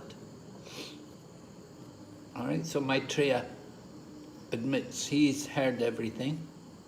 All right. There's a bit more. Someone could read this one? Oh. Yeah? One becomes an authority simply by presenting whatever he has heard from his spiritual master. And one who does not accept a bona fide spiritual master cannot be an authority. This is clearly explained here. If one wants to have transcendental pleasure, he must find a person with authority. It is also stated in the Bhagavatam that simply by hearing from an authoritative source with the ear and the heart, one can relish the pastimes of the Lord. Otherwise, it is not possible. Sanatana Goswami therefore has especially warned that one should not hear anything about the personality of the Lord from the lips of a non-devotee. Non-devotees are considered to be like serpents. As milk is poisoned by a serpent's touch, so although the narration of the pastimes of the Lord is as pure as milk, when administered by serpent-like non-devotees, it becomes poisonous. Not only does it have no effect in transcendental pleasure, but it is dangerous also. Okay. So the importance of hearing from the proper source, hearing through parampara, otherwise the effect is very dangerous. Just like milk, it becomes poisonous, it becomes dangerous. So hearing, if people hear, and unfortunately a lot of people do hear from the wrong sources, they become very influenced. They hear so many bad things. They hear so many wrong things about Lord Krishna and his pastimes, about the Lord's incarnations. So it's very important to be connected to the parampara and get everything from the proper source.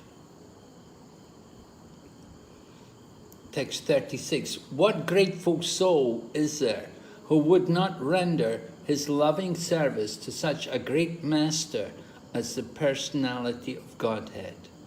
The Lord can be easily pleased by spotless devotees who resort exclusively to him for protection, though the unrighteous man finds it difficult to propitiate him.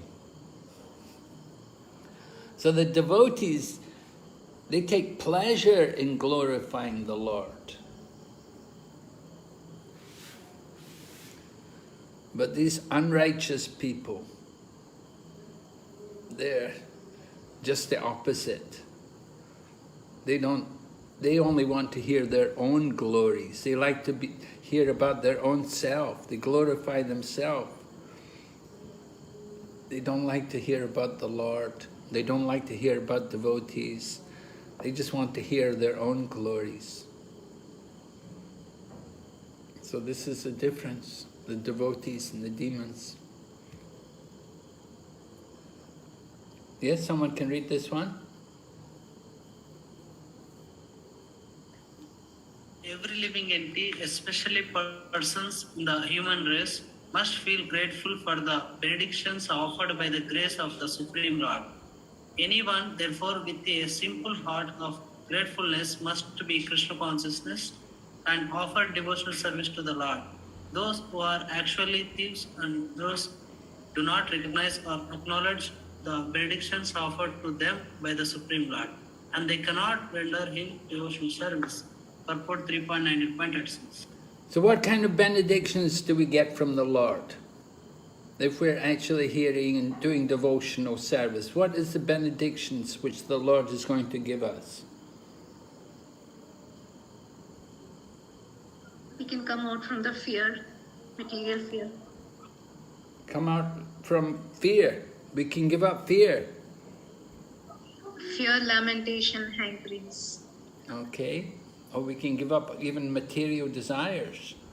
But sometimes we hear, I think even in this section it's described, by hearing about Lord Varaha, you can get all kinds of opulence and you can fulfill all our material needs.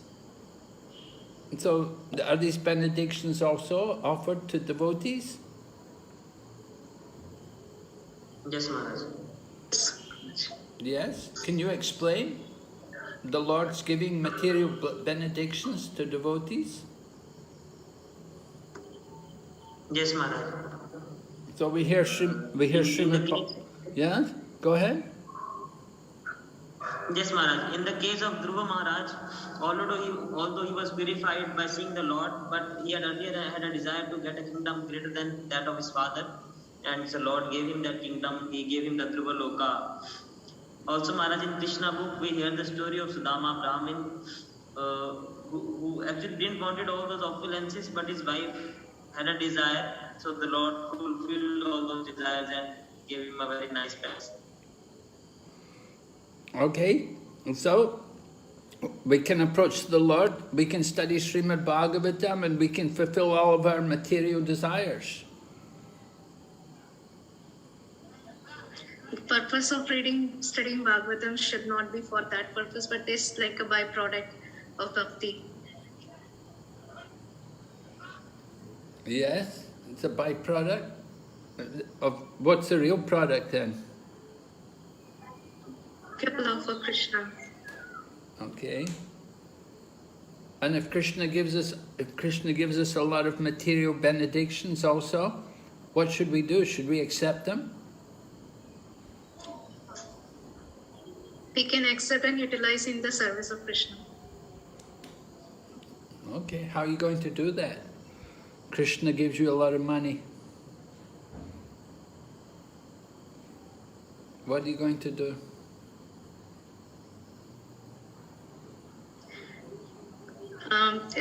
Rupa Goswami generally he mentioned like how our even our economy, like how much we are earning in that 50%, so we have to dedicate for serving the devotees.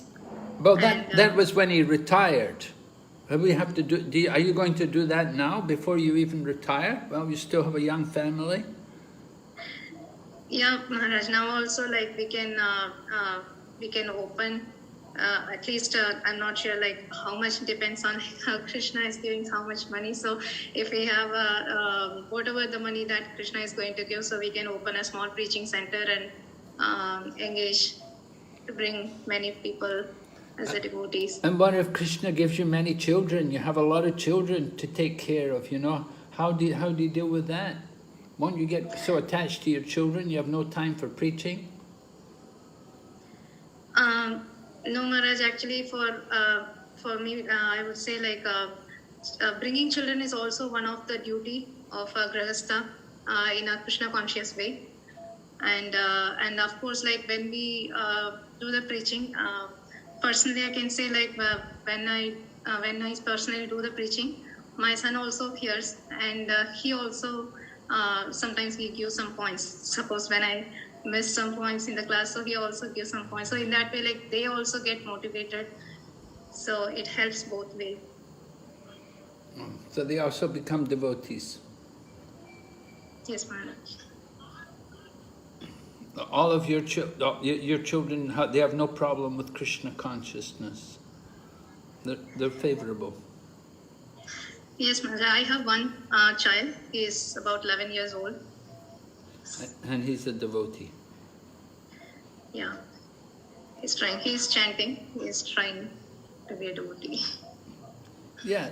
You know, sometimes parents, sometimes the parents have difficulties with their children, you know, like if the parents come into Krishna consciousness after the birth of the child, you know, maybe they brought the child up for some time and the child's used to things which are non-devotional, and then the parents suddenly become devotees, then it's difficult for the children to accept. Because, you know, they want to go back to the old, you know, oh, I want to watch television, I want to see television, and I want, you know, sometimes, you know, young children, they become addicted to non-vegetarian food, and they want non-vegetarian food. The parents want to become vegetarian, but the children still want to eat non-vegetarian. That's a problem. So these kind of problems are there sometimes. It's very good if you can have your, you know, you bring your children up in Krishna consciousness from the beginning of their life. Otherwise, it's very difficult. Okay, text 37, translation. O Brahmanas, anyone who hears, chants, or takes pleasure in the wonderful narration of the killing of the Hiranyaksha demon by the Lord, who appeared as the first boar in order to deliver the world, is at once relieved of the results of sinful activities, even the killing of a Brahmana. Well, we hear that also about circumambulating Tulsi Maharani, right? Yani kani chapapani brahmahatya dekani cha. That simply by circumambulating Tulsi, we can relieve ourselves from the killing of a Brahmana. So here also we're told the Lord. Yes? This is unlimited one. No problem, I can offer. So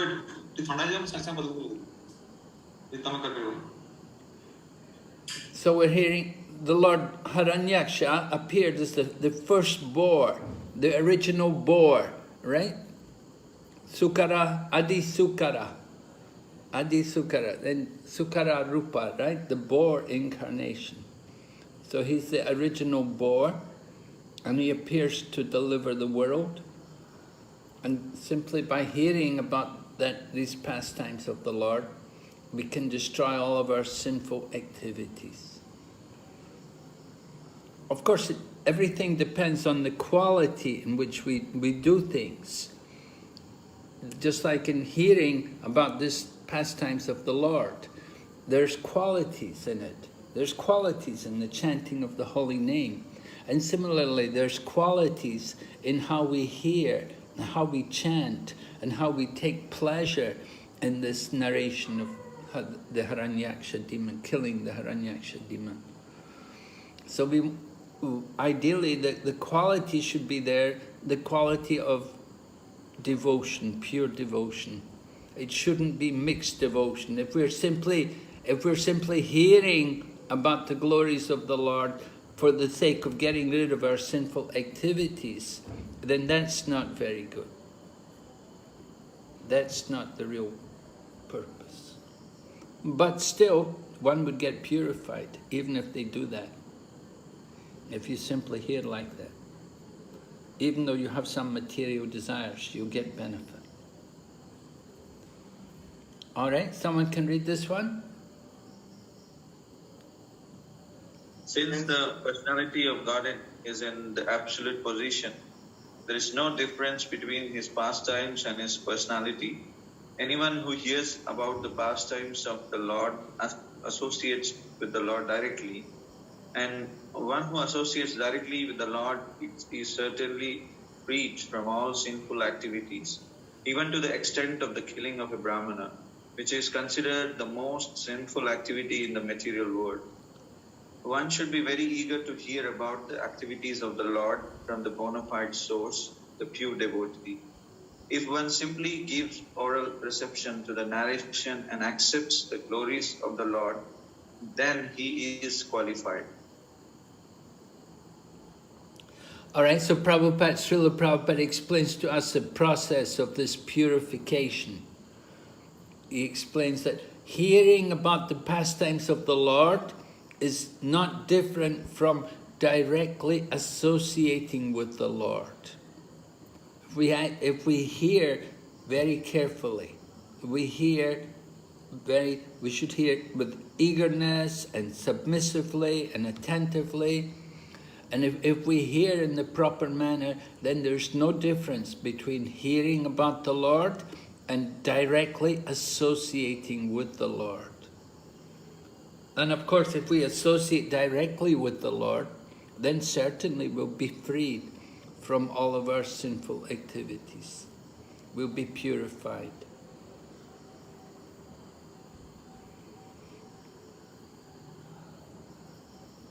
So giving oral reception, that's the important thing. Hearing very carefully, then we can get the greatest benefit. In the third canto, Lord Kapila Dev also describes you have to hear for a long time to get the greatest benefit. Okay, text 38, someone read?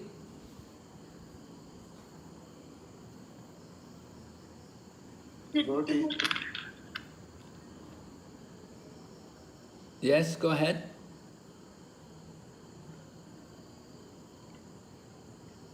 Devotees are generally attracted by narratives of pastimes of the Lord, and even though they do not prosecute austerities or meditation, this very process of hearing attentively about the pastimes of the Lord will endow them with innumerable benefits such as wealth, fame, longevity, and other desirable aims of life.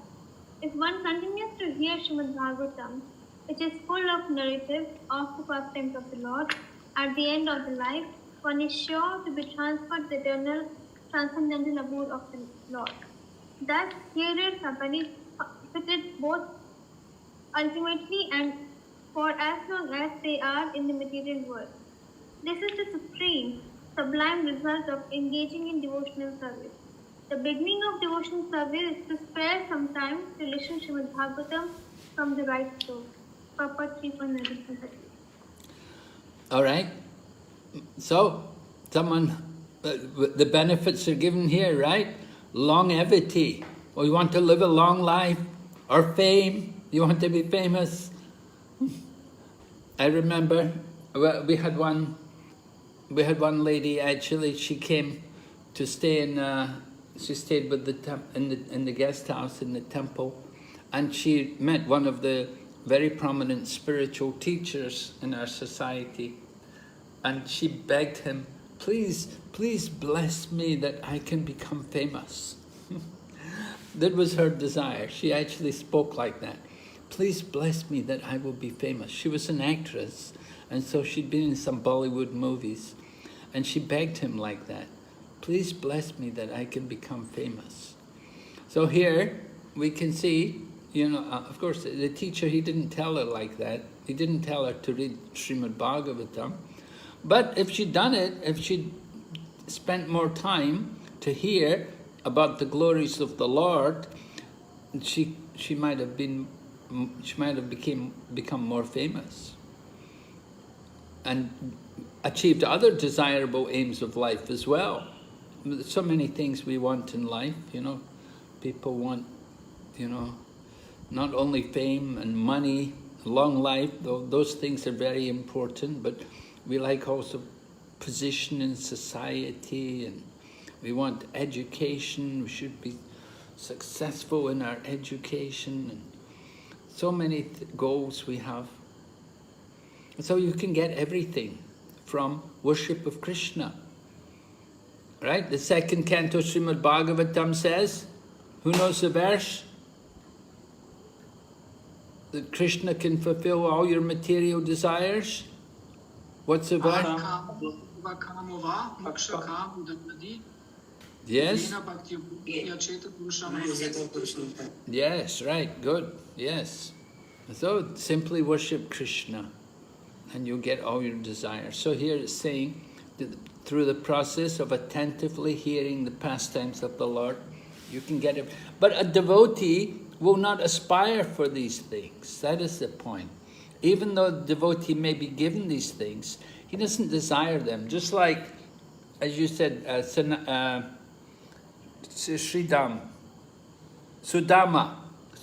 Brahman went to Dwarka to meet Lord Krishna. He didn't desire anything, but Krishna gave him everything. He didn't actually desire it, but Krishna arranged to give everything to him. And so the devotee doesn't have material desires. But Krishna arranges. If the devotee likes anything or needs anything, Krishna will arrange it. He will provide for him. And then there's a beautiful sentence at the end here. The beginning of devotional service, to spare some time and listen to Srimad Bhagavatam from the right source. So, reading Srila Prabhupada's Srimad Bhagavatam, you're sure you're getting it from the right source. Right? Srila Prabhupada ki jai. Are there any questions? Anybody has any questions? Yes? Maharaj, in this last verse, this Saunaka Muni is spoken as Anga. I didn't understand, Maharaj. Why is Anga? Anga.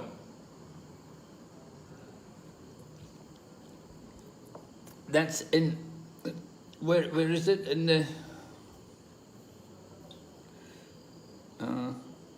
in the last verse, Narayano ante gatir anga sunantam. This is text number, chapter 19. Chapter 19, text number 38. Oh.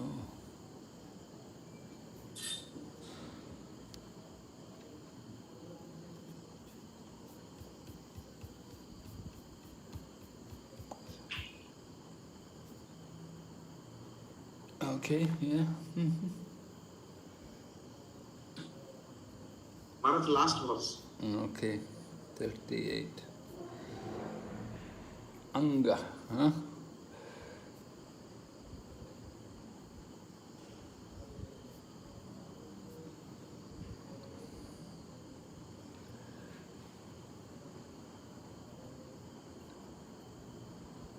Anga, oh dear Shonaka. Anga.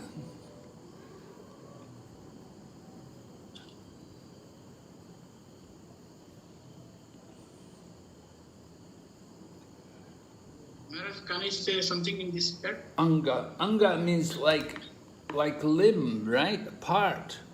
Yes, Maharaj. Yes, Prabhu, do you want to say something?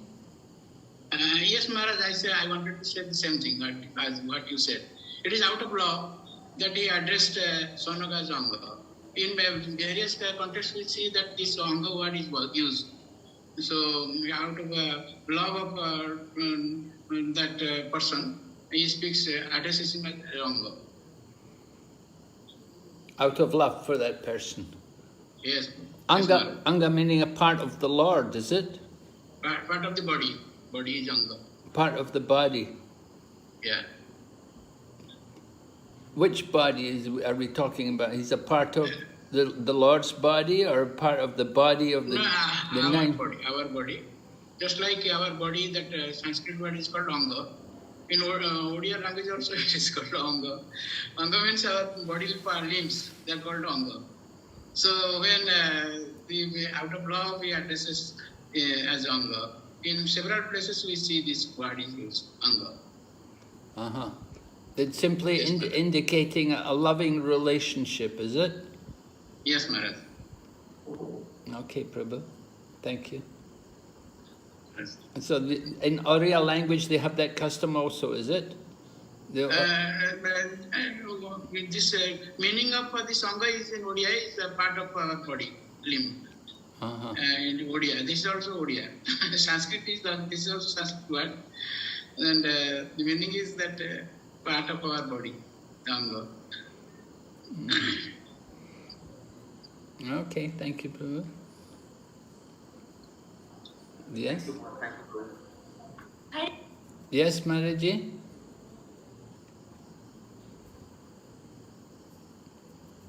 Somebody else had a question?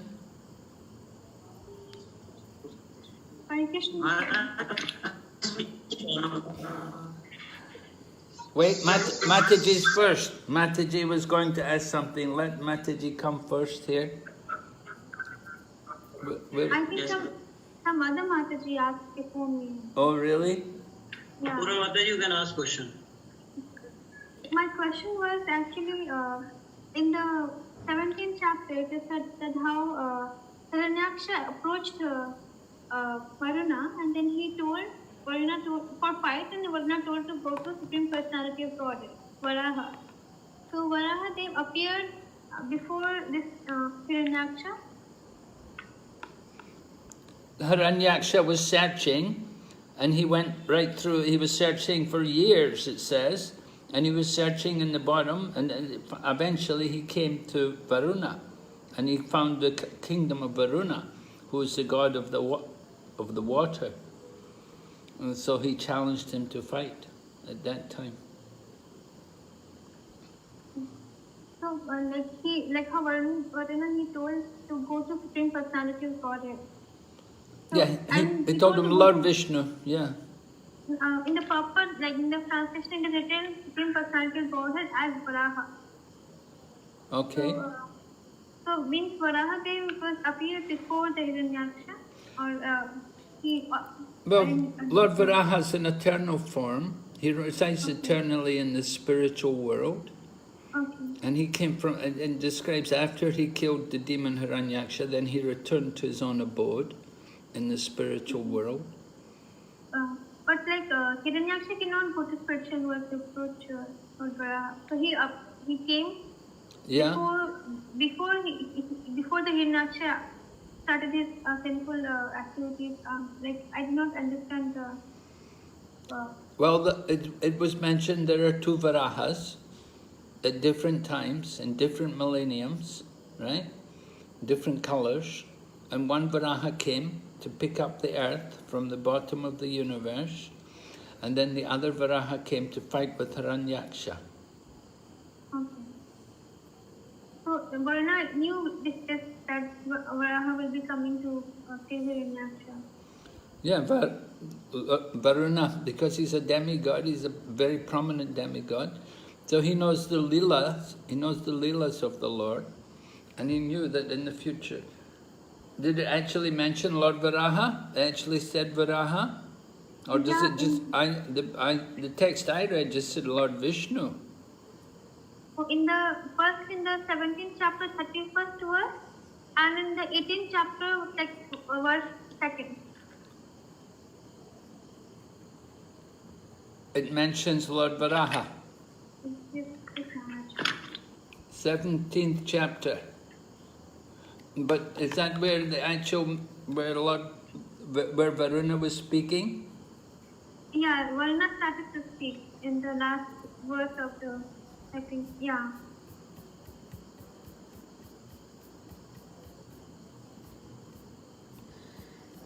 Let me see. Varuna continued. Varuna, it mentions Lord Vishnu in battle to, he said, Lord Vishnu, who can give satisfaction in battle to you. That's in text number 30. I don't see Lord Varaha there. In the 31st, it is written various incarnations like Varaha.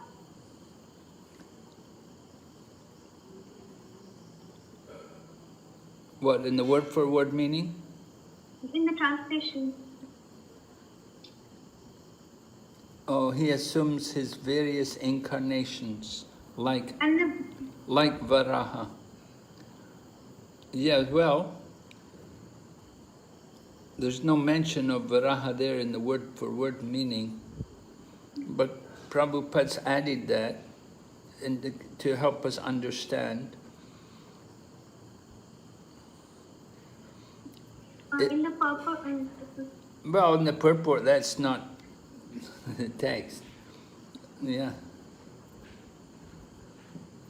It is in order to exterminate wicked fellows like you and to show his grace to the virtuous that he assumes his various incarnations, like Varaha. So,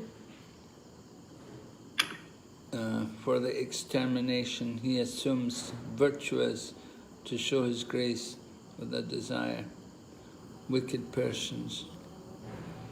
Yeah, there's no real mention there about Varaha in 17. Where else is it in 18? Yeah, like in the purport that Hiranyaksha with Vishnu in both incarnations, and in the 18th text 2, it is description of Varaha. 18. Well, that's text 2. Yeah, you've come all. Maitreya is describing. So my question is how he got to know about the whole incarnation, which means it was already there in the like he was already appeared before Hiranyaksha. Oh yeah. Well, before Hiranyaksha, what's happening? Maitreya is describing everything to Vidura. So Maitreya heard about it all from his gurus, right? Who was the guru of Maitreya? That was Parashara Muni. Right? So through Parampara, they'd heard about Lord Varaha, because Lord Varaha is from the Satya Yuga. But now, you come, this is the speaking of Srimad Bhagavatam, you're hearing about Maitreya meeting to Vidura. It's just like 5,000 years ago, just at the end of the Dwapara Yuga, and just about the beginning of Kali Yuga. But Lord Varaha was long before that. So, Hiranyaksha was also in during the time of Hiranyaksha Varaha came. So he came before Hiranyaksha because it seems like he already knew that there is a more incarnation Varaha, and also everyone knew that there is incarnation Varaha who's already there. Well, yeah, it's one of the Leela avatars who comes in like Sambhavami Yuge. Yeah. He's coming regularly in every day of Brahma. At least in every day of Brahma will come. Maybe even in every Divya Yuga comes. Like, for example, Hiranyakashipu, like how when he was full, like he was very sinful and he tried in various ways, and finally Narasimhadev appeared to kill Hiranyakashipu already there before, from before only, to kill Hiranyaksha? No, no. Hiranyaksha was there before Varaha,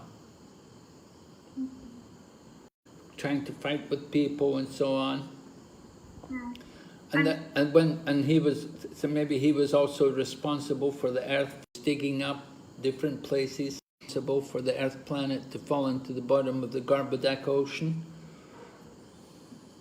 And by the time he approached Varuna, Approached Varuna, Lord Varuna knew, Lord Varuna didn't specifically mention Varaha, but he said Lord Vishnu, Supreme Lord. Okay. And any form of the Supreme Lord is going to defeat him. So Varuna was pointing out Vishnu in one of his different forms, that he will definitely kill you, he'll definitely give you a fight. You want to fight? Fight him.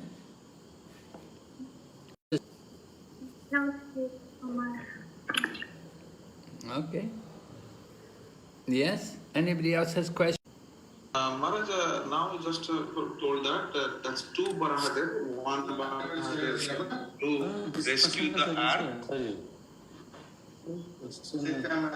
and another Varahadev came to kill Hiranyaksha. Is that correct, Maharaj?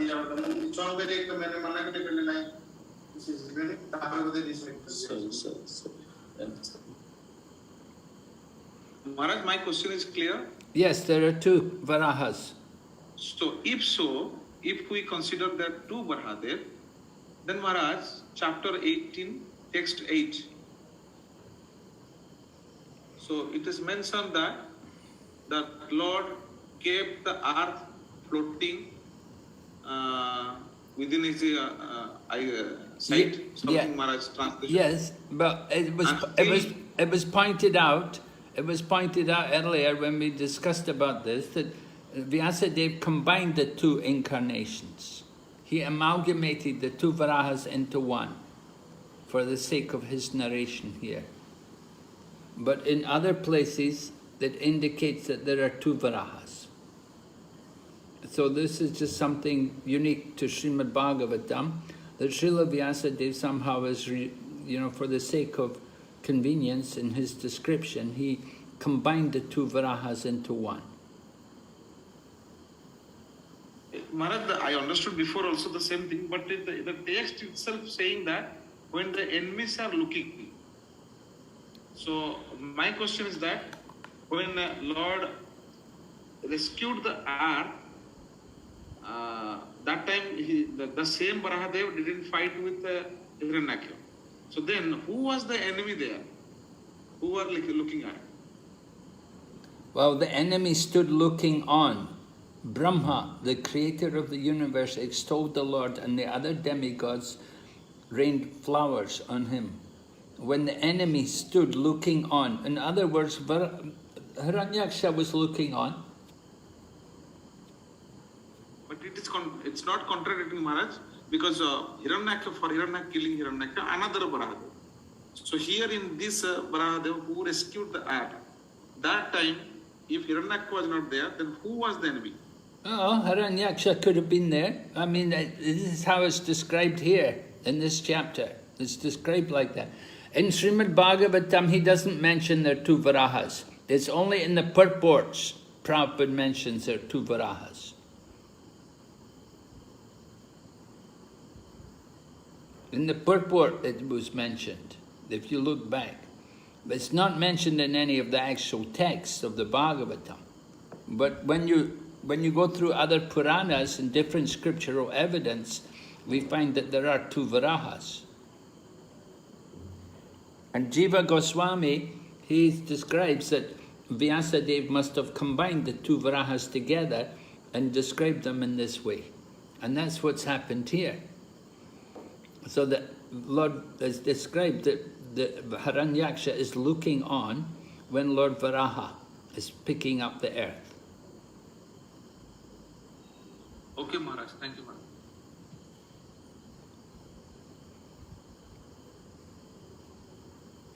Yes? Anybody else?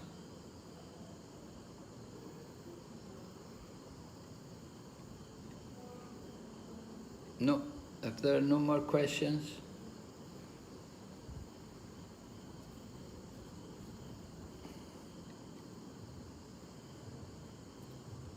Okay, so then we'll stop here. So then there's no class tomorrow. And next week, we're having class on Sunday. No class on Saturday. You have to do your closed book test on Saturday, and Sunday we'll begin class. Text, chapter number 20. Okay? Yes, Maharaj. Thank you very much. Okay, Srila Prabhupada ki jai.